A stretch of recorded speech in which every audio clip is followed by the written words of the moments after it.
Loué soit Jésus-Christ, et avant avec Marie. Bonne et sainte journée à vous tous, mes chers enfants, dans les cœurs sacrés de Jésus et de Marie, et dans le cœur très pur de Saint Joseph. Et revoilà notre rendez-vous matinal, Saintes et Café.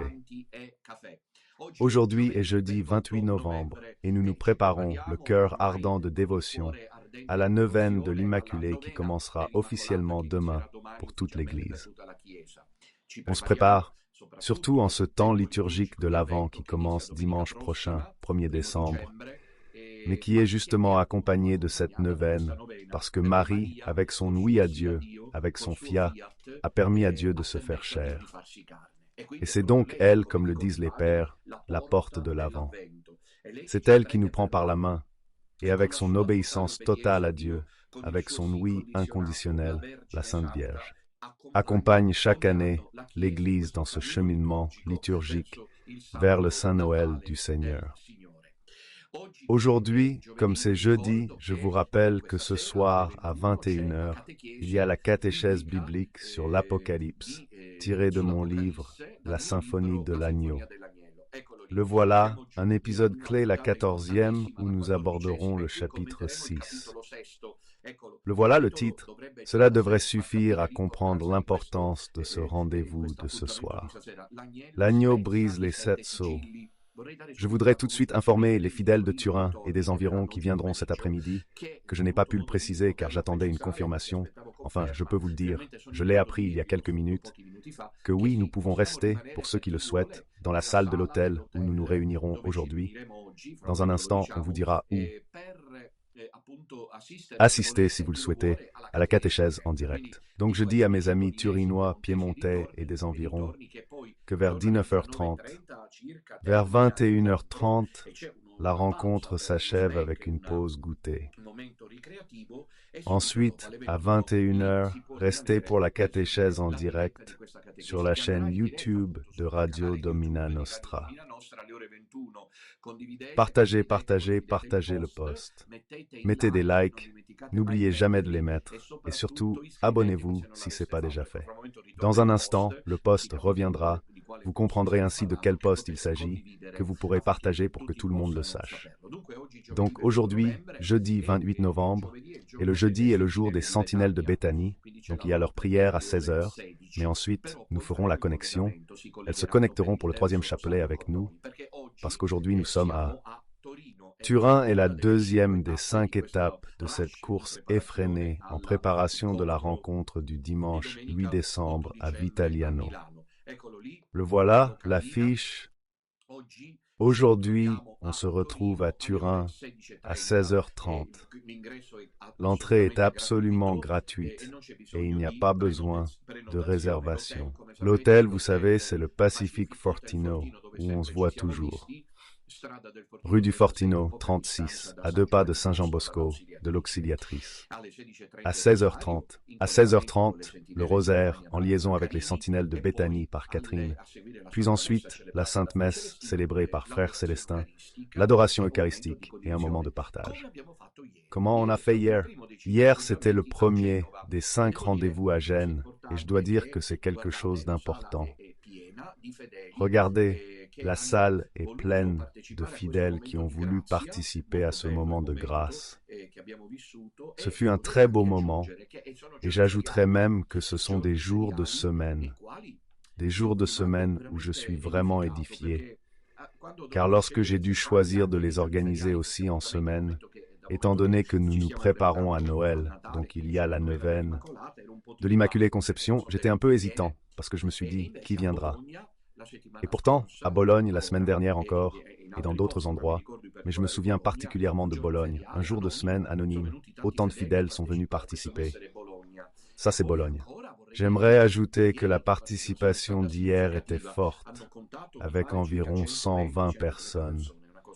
Cela nous remplit d'espoir, surtout face aux attaques venant de toutes parts. Alors donc hier, ce fut un moment de grâce à Gênes. Aujourd'hui, c'est au tour de Turin, comme nous l'avons dit, à 16h30. Commençons par la connexion avec Carini pour prier le chapelet avec les sentinelles, puis à la messe, comme je vous l'ai dit, l'adoration très chère. Et ce soir, je le répète, à 21h pour ceux qui le souhaitent et viennent à la rencontre, vous pourrez rester si vous le voulez pour participer à la catéchèse, l'agneau, espèce des 7 sceaux, commentaire du chapitre 6 de l'Apocalypse. Demain, début de la neuvaine de l'Immaculée, nous serons à Bologne le 29 novembre, à l'hôtel Continental Urban Art, à Zola Predosa. Nous mettrons en ligne sur YouTube et Facebook, sur nos chaînes Radio Domina Nostra, la neuvaine, afin que vous puissiez la prier ensemble ou personnellement durant ces 9 jours qui nous préparent à la grande solennité de l'Immaculée. Et puis samedi et en décembre, saremo à Sabato 30 novembre, les tours ne comptaient pas. Nous serons à 30, à l'hôtel Sporting de 30, toujours à 16h30. La séance s'achève dimanche 1er décembre à Palmanova, Auditorium San Marco. Pour tous ces rendez-vous, aucune participation financière n'est demandée, aucune inscription n'est nécessaire, mais aidez-nous car la location des salles a un coût. Puis il y a beaucoup de gens, Dieu merci, qui interviennent discrètement, réservément. Voici l'IBAN et en dessous le numéro de compte courant postal pour soutenir le projet. Il reste 2 rendez-vous, rappel, le 4 décembre. À Zurich, en territoire suisse, le rendez-vous à l'hôtel Kronenunterstrasse est très intéressant. Il y aura à 17h30 le chapelet, suivi de la messe, puis une table ronde, un débat avec le professeur historien Luca Brunoni sur le thème « Quelle Église après Benoît XVI ?» Et enfin le moment fort, dimanche 8 décembre. J'espère que vous vous préparez à venir, ressentant le devoir et le besoin, vous aussi laïcs, de faire quelques sacrifices pour vous unir à vos prêtres. Ce jour-là, on fera, dès 10h30, midi 30, les confessions, puis à 14h30. La rencontre de prière commence. Voici son déroulement. Il voici l'accueil de la statue de la Vierge,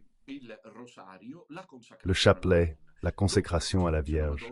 Après la consécration à la Madone, il y a l'hommage floral à la Madone, car le 8 décembre, nous offrons à l'Immaculée, à la Tota Pulchra, qui est le miroir, la véritable image de l'Église. Donc pas celle de Bergoglio de toute évidence, mais de la vraie Église. C'est le sujet dont nous parlerons aujourd'hui, et nous offrirons à la Madone, qui est l'image de la vraie Église, notre hommage floral. Et puis encore, nous bénirons les familles, et nous remettrons aux familles l'Évangile. Comme dit à Gênes hier, beaucoup ont suivi en direct. La messe sera diffusée l'après-midi. On remettra l'Évangile pour le mandat missionnaire, du vrai Évangile du Christ, transmis par l'Église et les apôtres. L'Église est apostolique, sinon ce n'est pas l'Église. Voilà tout le discours. Si l'Église est apostolique, c'est l'Église fondée par Jésus-Christ, car c'est lui qui a voulu le fondement apostolique. Mais si l'Église n'est plus apostolique, je vois tourner un grand bavardage, je ne sais pas pour vous, moi ça m'a lassé. Encore ce matin, il y avait un long, savant et élégant article de Müller, Gérard Müller, sur le blog de Sainte-Pacifique, traduit de je ne sais plus où le cardinal Müller avait pensé, maintenant je commente, non, je suis fatigué. Ils bavardent. Ils ne font que bavarder. Il fait un discours sur le synode, évoquant 7 péchés contre l'Esprit Saint. Alors, vous voyez l'article, lisez, ça finit ainsi. Un berger peut-il, je ne sais pas regarder vraiment, mais qu'est-il advenu de la figure du pasteur qui donne sa vie pour ses brebis? Faut-il supplier les cardinaux d'agir? Qu'ils aillent. Il faut prier les cardinaux d'agir, mais ont-ils déjà été bergers? S'ils l'étaient, ils ne se tairaient pas, ou alors ils ne feraient que papoter, ils feraient quelque chose de concret. Alors ce matin, il y avait à l'Ouest le cardinal Müller qui a fait toute cette réflexion sur les 7 péchés contre le Saint-Esprit perpétrés au synode. Et après, comment ça finit? L'article n'est pas fini, il fait réfléchir. À l'Est, Munger Schneider était là, qui sur la nouvelle enveloppe quotidienne explique pourquoi Bergoglio est le pape et pourquoi on ne peut pas penser le contraire. Et ceux-là, ils papotent, et il manque le pasteur qui donne sa vie pour ses brebis. Parce que le pasteur, comme Jésus le dit dans le chapitre 10 de Jean, est celui qui donne sa vie pour ses brebis. Où sont les bergers qui défendent le troupeau du Christ? Où sont les bergers? Ces jours-ci, une nouvelle polémique est née, car Dominutella dit ne pas assister aux messes célébrées par les prêtres réfractaires, appelons-les ainsi, qui pourtant restent cachés. À vrai dire, c'est une proposition de Don Ramon que je partage, que nous du Sodalizio partageons. Car Don Ramon, légitimement, dit-il, en ce temps d'égarement total où les consciences sont trompées, il n'est pas permis aux prêtres qui ont compris la vérité de rester cachés par lâcheté. Et donc, Don Ramon nous a suggéré et a eu notre soutien, que vous, du petit reste, commettez un péché de lâcheté lorsque vous allez à la messe de ces prêtres, car vous les encouragez à rester cachés.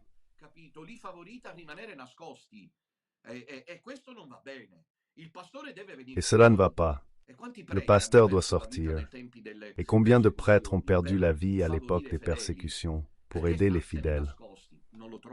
Pourquoi rester cachés? Je ne le trouve pas très... L'Église parle beaucoup, mais il faut agir concrètement. Alors, mes chers, ces rendez-vous sont très précieux. Ils nous aident à rester unis. Et le 8 décembre, nous donnerons le mandat apostolique avec la remise de l'Évangile, afin que vous fassiez comprendre à tous, sans peur, vous aussi les laïcs, que Jésus-Christ est le seul sauveur du monde, et que l'Évangile est unique, unum evangelium, pas plusieurs, ni celui de Bergoglio, ni celui de la fausse église UOC Arc-en-Ciel. Puis viendra la messe, célébrée par Don Pavel avec l'homélie de Frère Célestin, suivie de la procession eucharistique et de la bénédiction finale. Ce sera un après-midi intense. Et pour conclure, comme je vous l'ai dit hier, il m'est venu à l'esprit, mais peut-être que je le regrette un peu si vous arrivez en retard, non je plaisante, de vous offrir une part de panettone pour vous souhaiter joyeux Noël en avance, entre autres, puisque je devrais redescendre en Sicile et vous attendre ensuite, car je sais que vous serez nombreux pour l'anniversaire de pour le jubilé. D'argent de mon sacerdoce, 25 ans de messe. Voici les rendez-vous importants qu'il fallait absolument signaler. Donc cet après-midi, on se voit à Turin à 16h30. Enfin, passons au sujet du jour, intitulé, vous le voyez, « L'étrange Église ». Remarquez que Église est écrit en minuscule, construite à Rome, il aurait fallu mettre des guillemets, je l'ai oublié. L'étrange Église construite à Rome, on pourra y remédier plus tard, il n'y avait rien de saint en elle. C'est une citation de Catherine Emmerich, comme on verra, et le titre d'aujourd'hui. L'étrange Église, la mention la plus complète est la grande étrange Église, car celle de Bergoglio est une grande Église, du point de vue de la grandeur, non simplement numérique. Pas d'identité chez Bergoglio, l'Église se dilue. Croyez-moi, l'identitarisme y est absent. Ce sont les fidèles qui n'ont rien compris au dimanche, au sacrement, mariage, baptême. Il y a du militantisme, mais très réduit. Je vous le dis, il se pourrait que je me trompe. Si je me trompe, le ciel me corrigera. À mon avis, la militantia du petit reste se joue avec la vraie militantia bergoglienne. En termes d'identité de noyau dur, on se la joue, c'est ce que je pense. Mais je peux me tromper. C'est une grande église en termes de prestige, de soutien des puissants de ce monde, du soutien médiatique. Il ne se passe pas un jour sans qu'on parle de Bergoglio à la télévision, sur les réseaux sociaux. Bergoglio est partout. Et pourtant, on voit qu'il a encore raté son voyage en Argentine, vous le savez, si bien qu'il a dû se rabattre sur la Corse. Pourquoi, encore une fois, il boude l'Argentine? On se demande pourquoi. N'y a-t-il rien qui puisse en ressortir? Un méfait, quelque chose, je ne sais pas. Comment se fait-il que Bergoglio ne soit jamais allé en Argentine depuis qu'il est pape?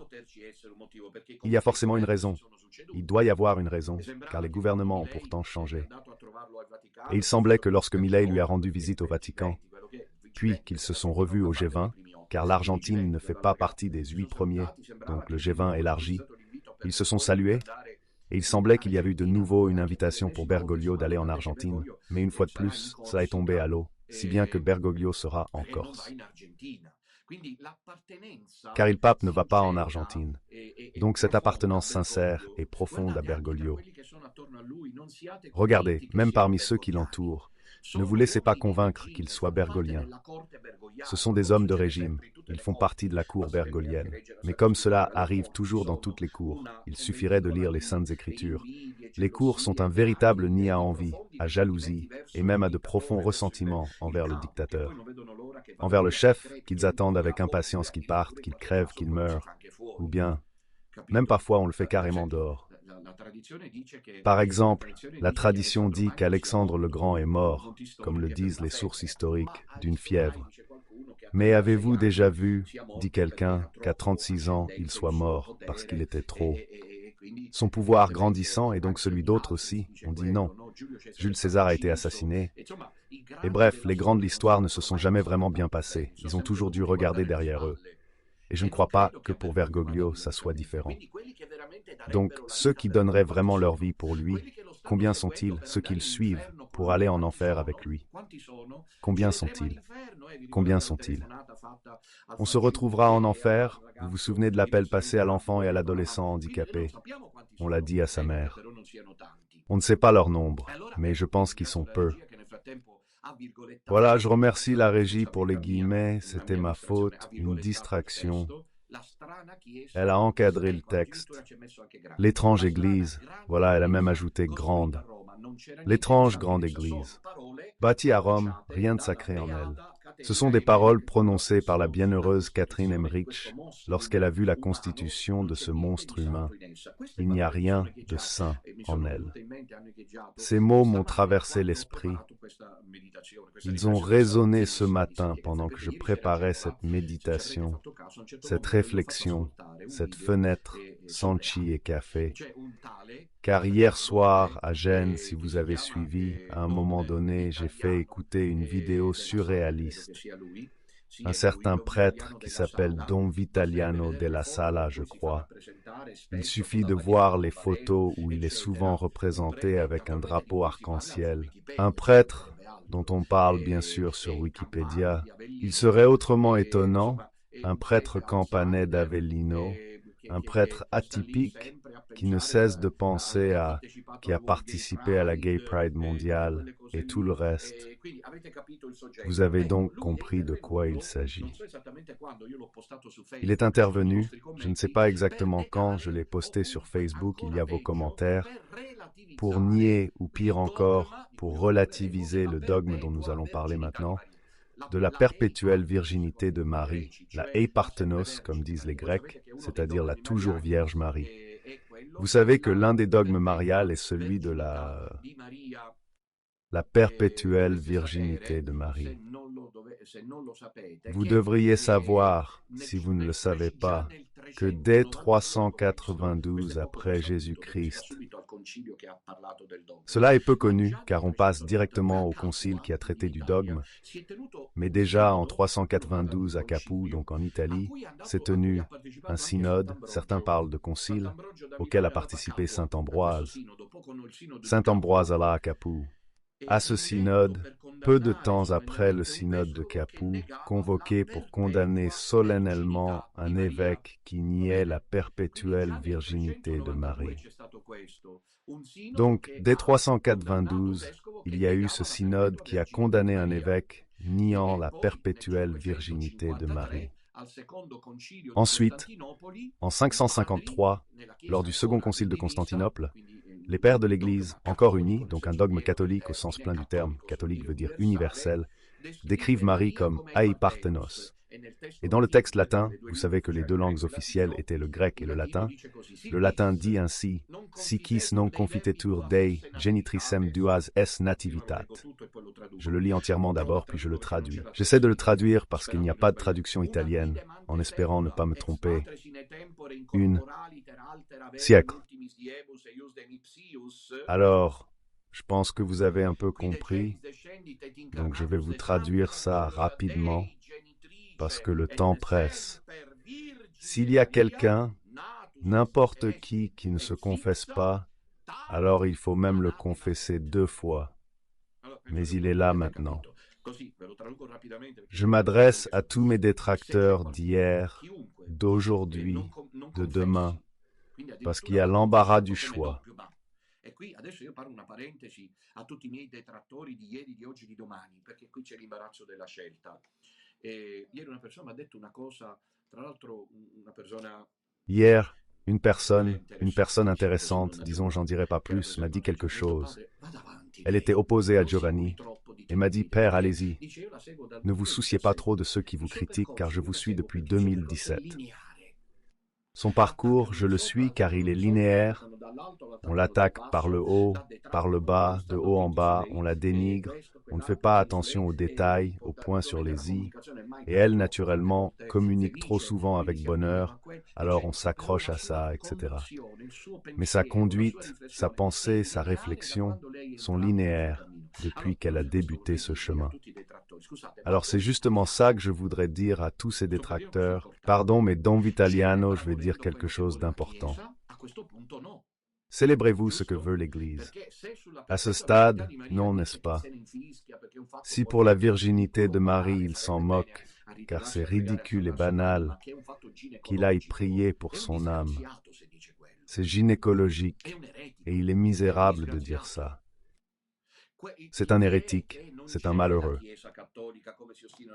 Il y a le fait qu'il n'y a pas l'Église catholique comme ces autres s'obstinent à le dire, et le pape François n'est pas le pape. Il y a l'Église de Satan, parce que seule l'Église de Satan peut parler comme ça. Les hérétiques appartiennent au diable. Du 553, déjà anticipé par les polémiques contre Evodio, on aimait l'évêque, je crois. Souvent, je n'ai pas le temps d'approfondir. J'y vais parfois au feeling. On me critique si je me trompe, si c'est pas Evodio mais un autre, car c'est approximatif, superficiel. Qu'ils fassent des conférences quotidiennes, ils comprendront, surtout en voyage sans leur texte. Cet évêque avait nié la virginité de Marie. Les pères de l'Église sont intervenus, mais dès que 553, grazie soprattutto à Saint Jérôme, la perversité s'est imposée. Donc l'Église est unie. Si quelqu'un nie ou ne confesse pas, mieux vaut, c'est plus beau, si l'on confesse, que le Fils de Dieu a eu 2 naissances, l'une du Père 100 ans, en termes incorporels, dans l'éternité, et l'autre en autant. Lorsqu'il est descendu du ciel et s'est incarné de la glorieuse Mère de Dieu et toujours Vierge Marie, et que par conséquent il est réellement né d'elle, qui est vierge, que celui qui ne confesse pas cela soit excommunié. Donc Père, ce frère, pauvre homme, est excommunié. Certains disent que ces chansons sont des obiter dicta, des expressions non définitives. Mais c'est un dogme de l'Église, l'un des 4 dogmes mariaux. Point final. Selon l'Église catholique, lorsqu'une doctrine n'a pas fait l'objet d'un jugement solennel, d'une définition, elle doit être comprise comme une proposition infaillible. Il y a donc un énoncé infaillible. C'est la déclaration de toujours. J'ai grandi, comme vous tous, en sachant que la Vierge Marie est toujours vierge, c'est-à-dire qu'elle est vierge avant l'accouchement, car elle a conçu par l'œuvre du Saint-Esprit. Elle est vierge pendant l'accouchement, car sa sainteté et son intégrité physique ainsi que morale n'ont pas été atteintes. Saint Jérôme devrait être jeté à la figure de ce prêtre infortuné.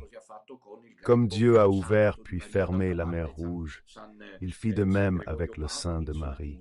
D'autre part, Saint Grégoire, ils sont ignorants et malheureux.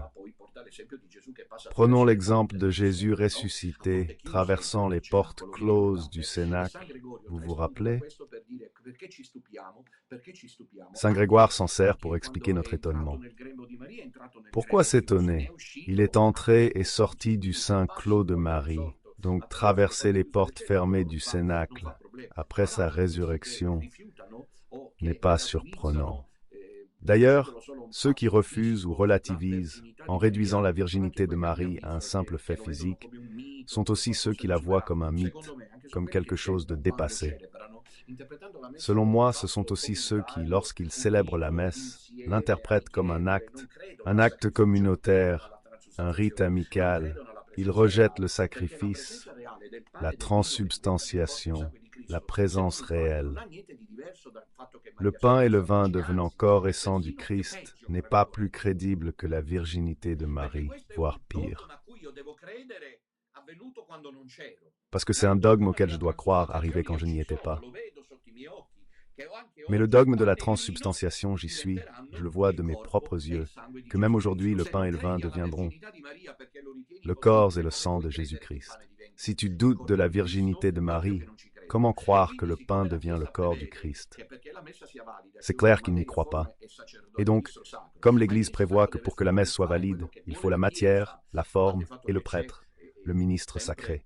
Or, le ministre sacré doit vouloir faire ce que veut l'Église, sans compter qu'il y a toujours ce sujet que tout le monde fait semblant de ne pas connaître, que seul Dom Minutella soulève, justement cité par saint Thomas d'Aquin, et c'est-à-dire que l'acteur principal, la cause suprême est le Saint-Esprit. Voilà donc ceux qui, de toute évidence, ne croient absolument pas à la présence réelle. Bref, enfin on va écouter ce que ce pauvre type de prêtre, qui ne manque jamais une occasion de se faire remarquer, a osé dire, et puis on continue à commenter. Préparez vos oreilles si vous ne l'avez pas déjà écouté.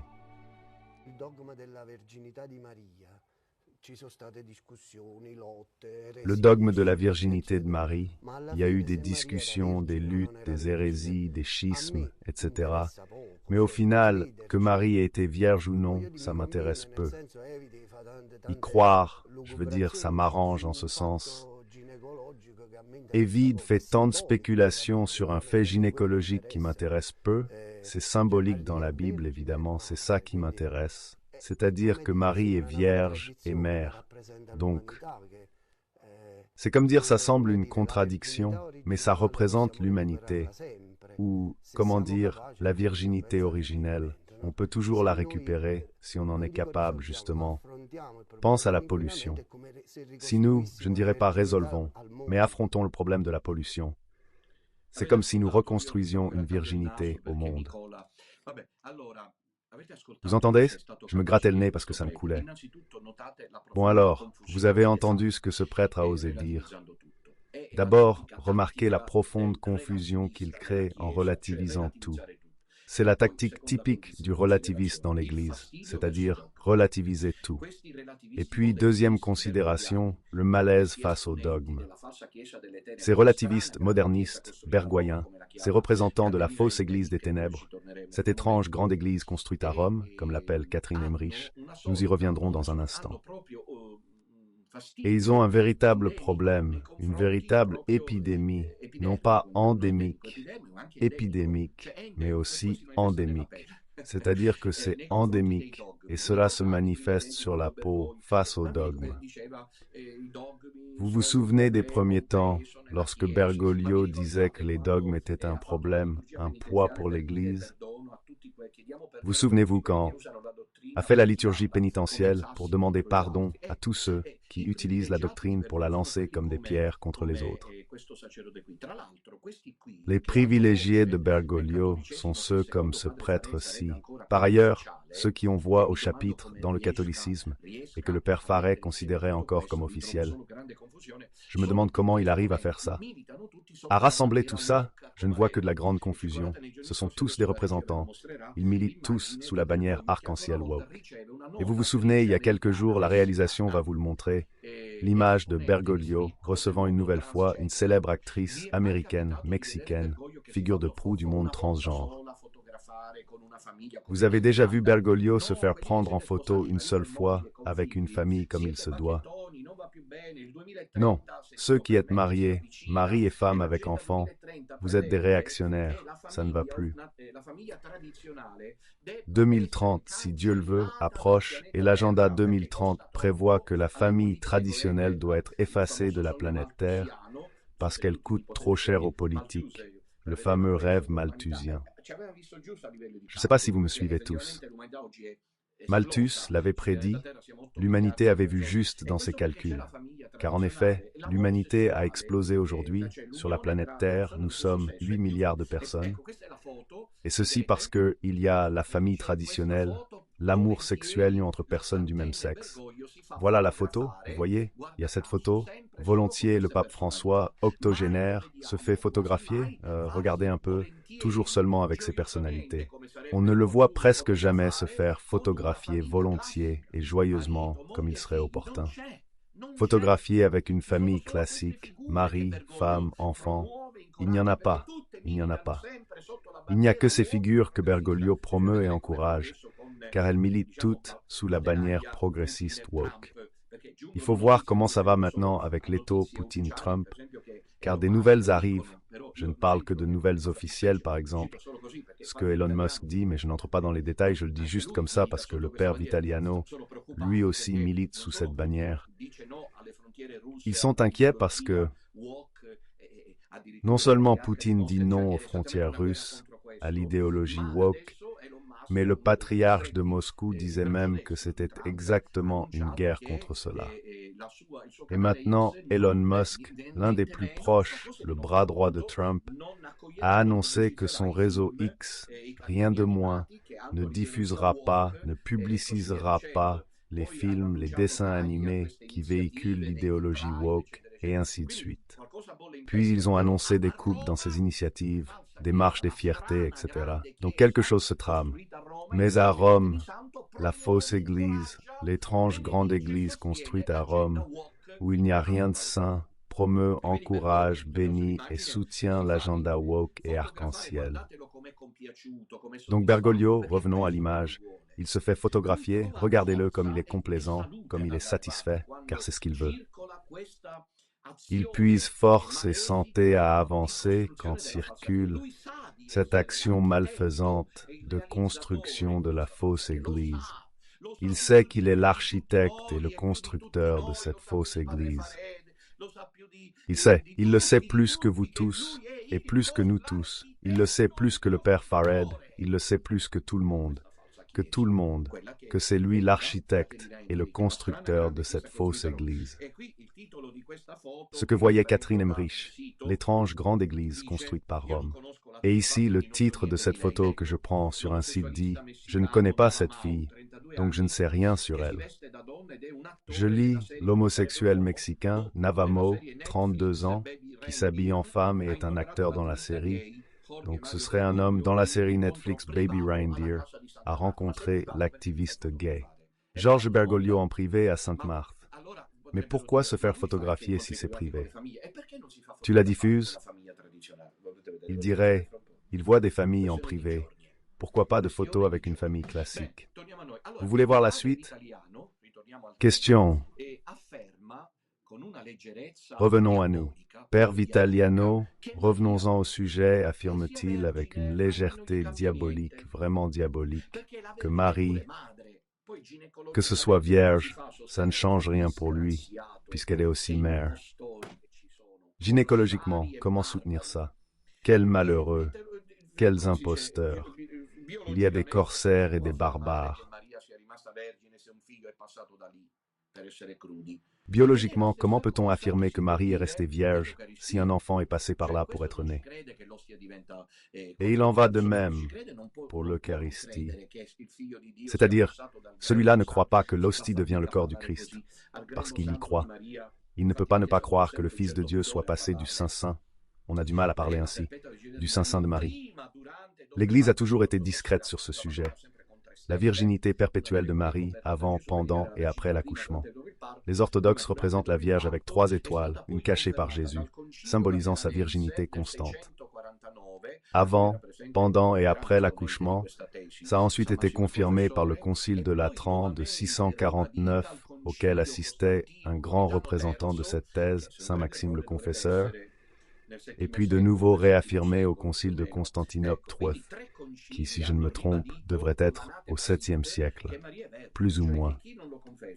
Donc, 3 conciles ont réaffirmé avec l'anathème que Marie est vierge, c'est-à-dire que quiconque ne le confesse pas, il est excommunié. Donc que le père Vitalien sache qu'il est excommunié, latae sententiae. Je voudrais revenir un instant à mon livre, un de mes livres que j'ai écrit, le voici. Il s'est fait cher, d'ailleurs bien adapté pour cette période de préparation à Noël. Ensuite, j'aborde le concepimento virginal de Marie, et à la page 29, si vous avez le livre, vous pouvez le prendre, un dogme, ni biologique, ni scientifique. 2 théologiens amis, mais aux positions divergentes, le protestant Karl Barth et Hans Urs von Balthasar, ont ramené la question de la virginité de Marie sur le plan strictement théologique, réaffirmant que le dogme de la conception virginale est décisif, non seulement pour le thème central de l'incarnation, mais aussi pour le lien exclusif de Jésus avec le Père céleste, tel qu'il apparaît dans tous les évangiles. Le vrai Père de Jésus, comme les évangiles le laissent clairement entendre, n'est pas Joseph. Cela ressort des évangiles, mais le Père qui est aux cieux. Surtout, Jésus vit une relation singulière et irremplaçable avec le Père, précisément parce qu'il est le Fils unique, comme le disent les conciles que nous avons cités.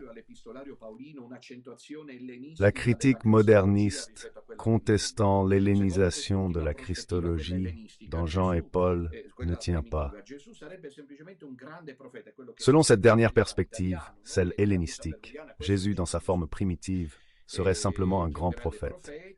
C'est ce qu'affirment les partisans de Vitaliano. L'Église bergoglienne dit cela de Jésus, qu'il est un grand prophète, un homme ayant vécu une expérience de Dieu tout à fait extraordinaire, mais qui n'a jamais prétendu être Dieu. Au mieux, la résurrection, jamais considérée comme un acte physique, a conduit Jésus au sein même de Dieu. Jésus est ressuscité grâce à la mémoire de ceux qui l'ont aimé. Ici, comme vous le voyez, on assiste à la destruction totale de la foi chrétienne. Ceci serait la vision primitive de Jésus, tandis que la perspective grecque, celle de l'Évangile selon Jean, que nous commenterons bientôt, plus tardive, aurait déplacé l'attention de l'histoire à la métaphysique, faisant de Jésus prophète et narrateur de Dieu, Dieu lui-même. Selon la théologie moderniste, cette divinisation de Jésus est méthodologiquement, et c'était quelqu'un comme Enzo Bianchi, Walter Casper, Bergoglio. Vous vous souvenez des dialogues avec le défunt? Qui parle plus que lui? Regardez un peu. Fumus, je me souviens même plus de son nom. Eugenio Scalfari.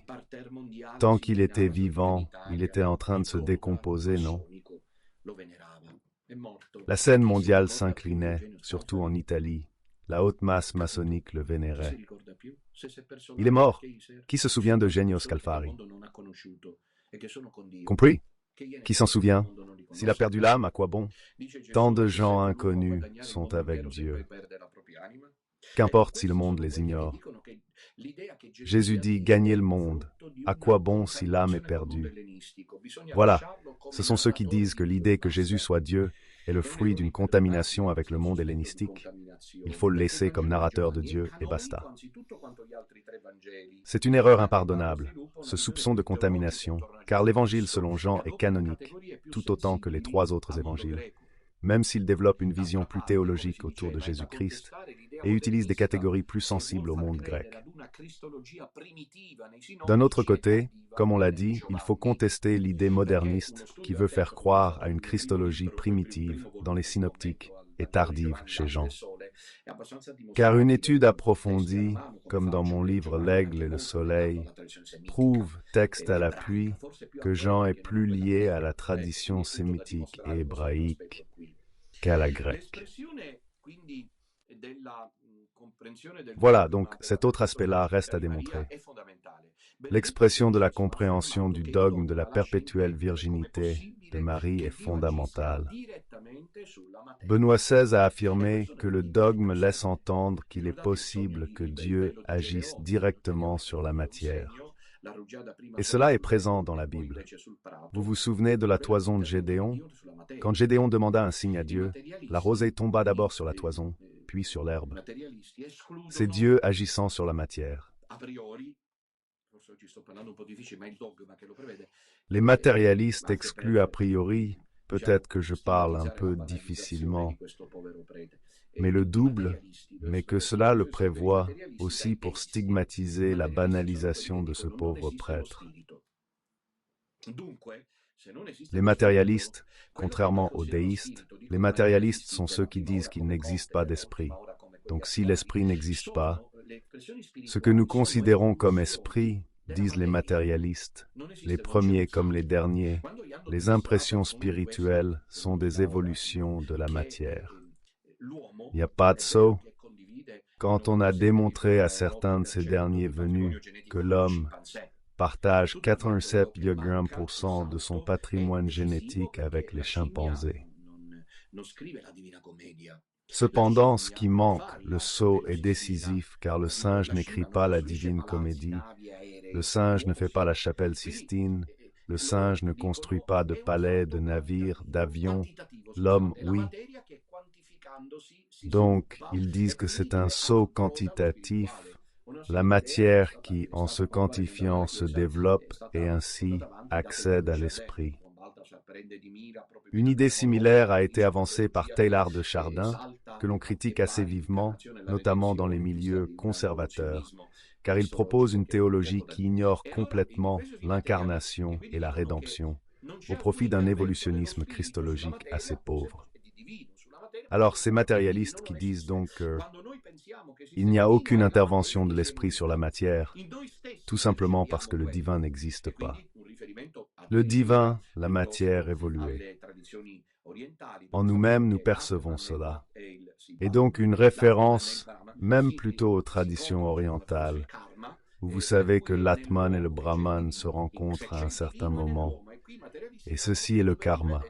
Le divin est en l'homme, pas ailleurs. La matière évolue seule. C'est une idée ancienne. L'homme se développe dans la matière, sans intervention divine. Le divin, c'est l'humain qui grandit. Compris?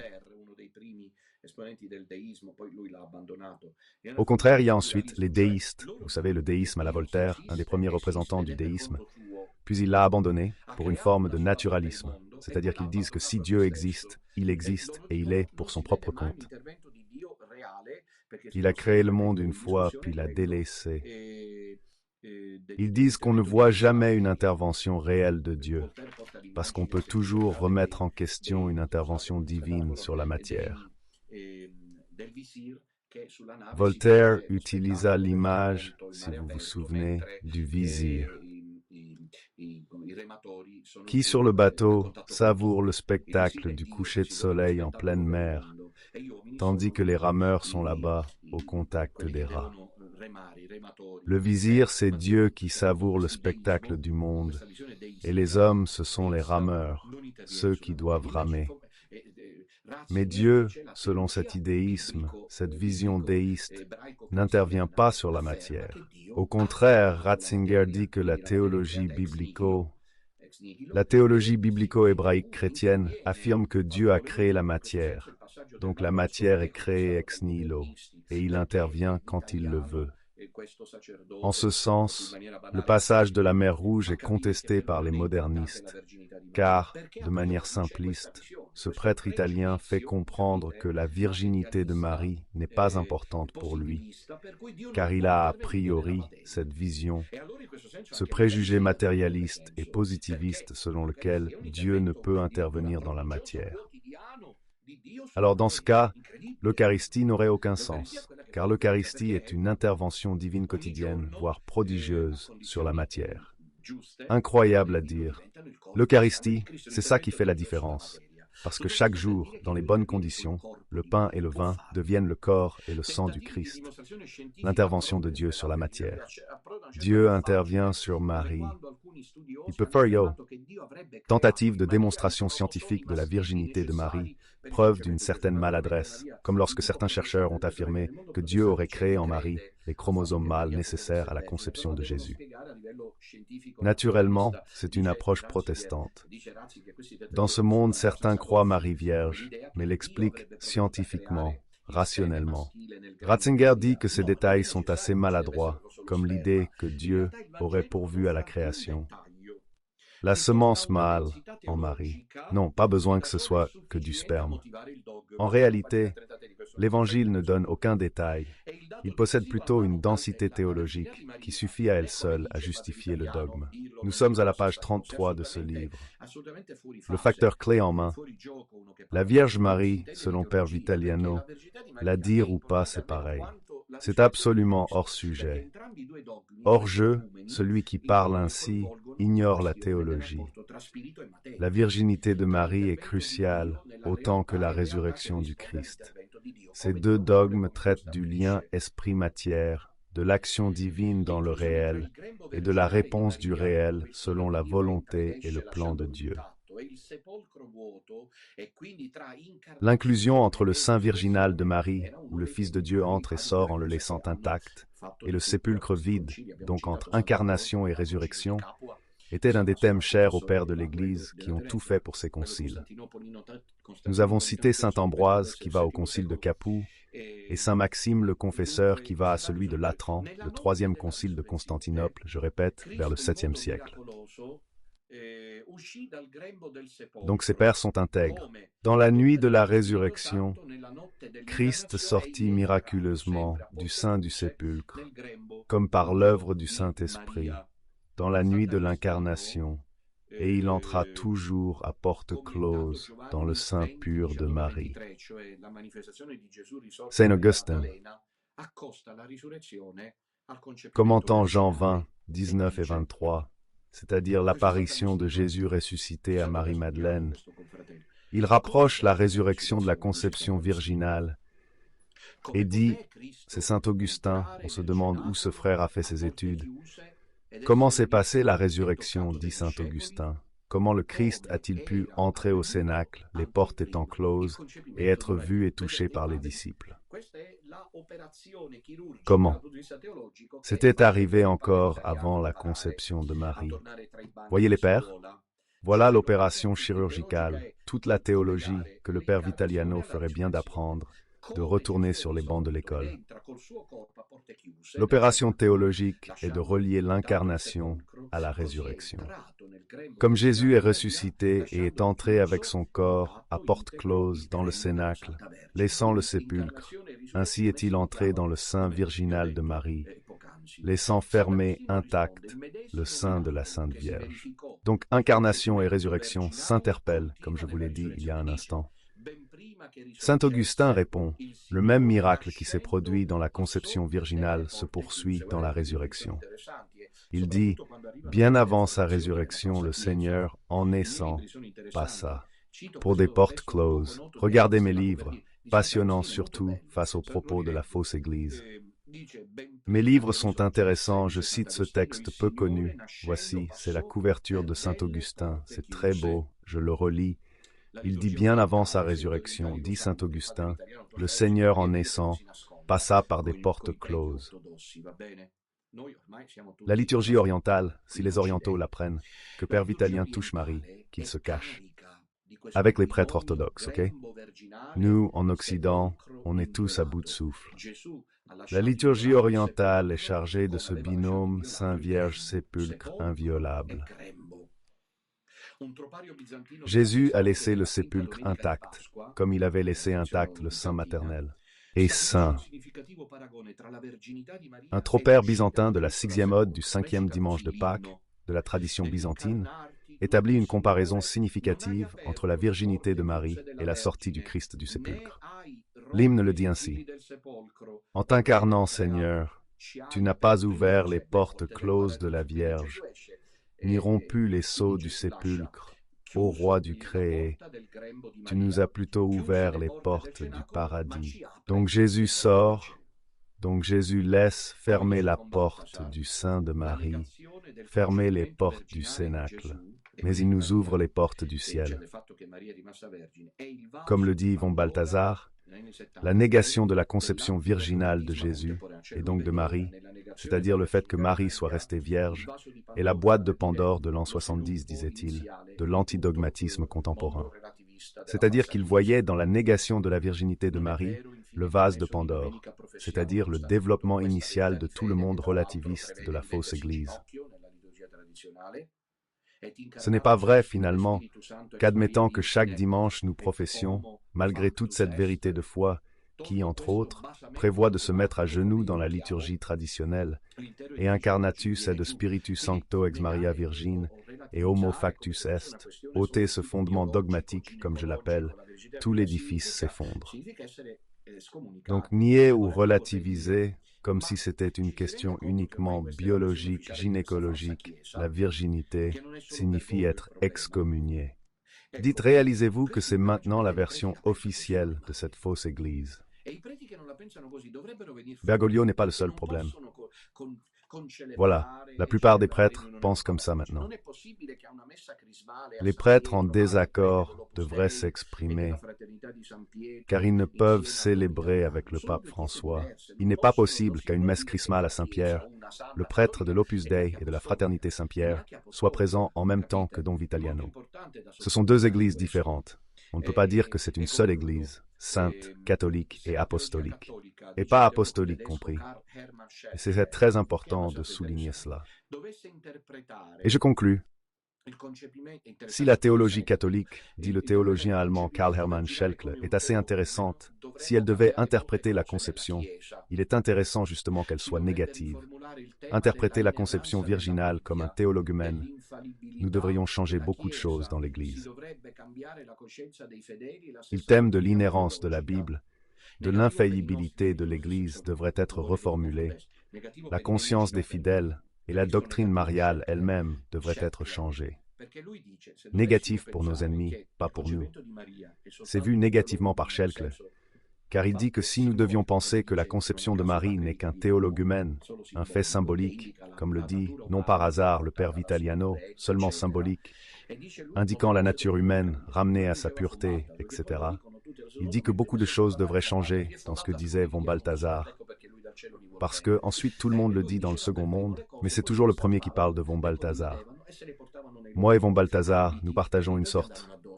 Voilà pourquoi il les aime du ciel. Il disait les choses en premier, on les lui prenait, partageait et emportait. On s'acharnait sur lui. Von Balthasar persécuté, solitaire. Don Minutella, même sort. Schelk cite von Balthasar, sans le théologien, le fondement dogmatique, tout s'effondre. Il faudrait repenser l'infaillibilité biblique. Si la Bible a erré, son inérabilité est remise en question. De l'infaillibilité de l'Église, 3 conciles m'ont confirmé que le Continental Politano-Cruth date de 680, donc 7e siècle. Bien.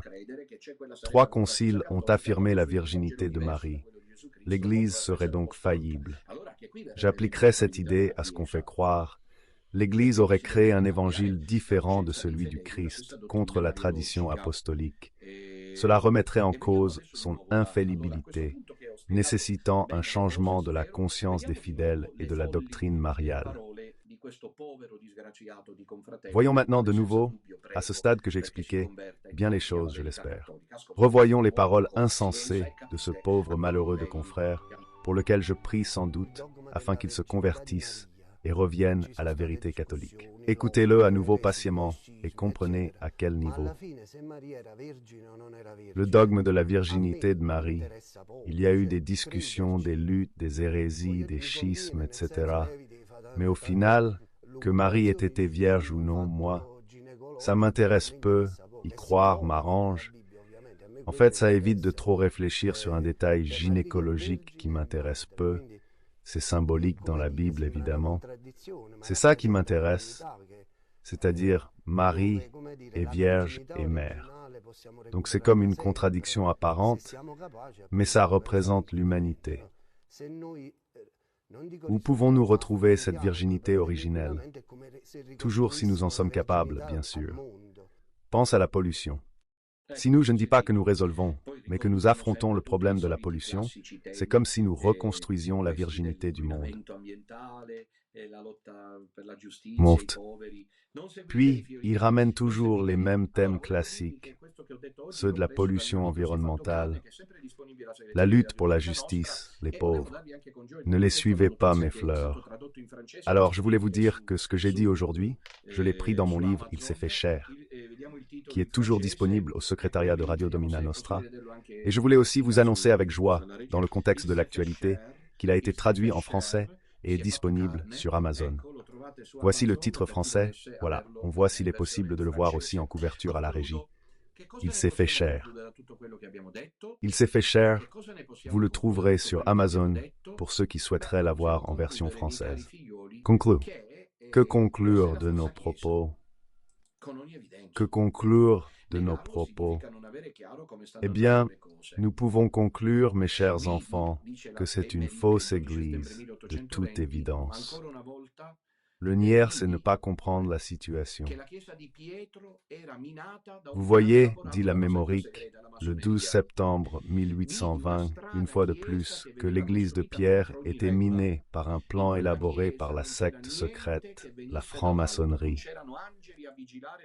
Je vis une étrange église qui était construite contre toute règle. Dans cette église, il n'y avait rien qui venait d'en haut, pas d'ange pour surveiller les travaux, il n'y avait que division et chaos. Il s'agit d'une église de création humaine, celle que nous devons combattre, qui suit le dernier mot, ainsi que la nouvelle église de Rome, qui semble. Voilà mes enfants, c'est l'essentiel pour aujourd'hui. Espérons